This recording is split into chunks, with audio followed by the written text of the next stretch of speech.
लेकिन एक सेकंड, ये क्या है? अभी मजा आएगा ना भिड़ो।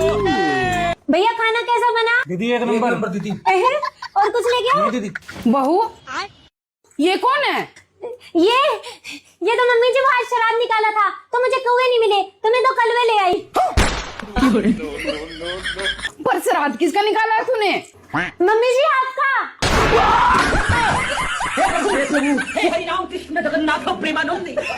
मम्मी जी मुझे याद था, आपने कहा था सामने वाली से 2 कदम आगे चलना।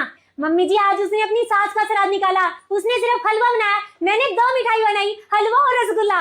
उसने 1 कौवा जमाया, मैंने 2 कौवे जमाए।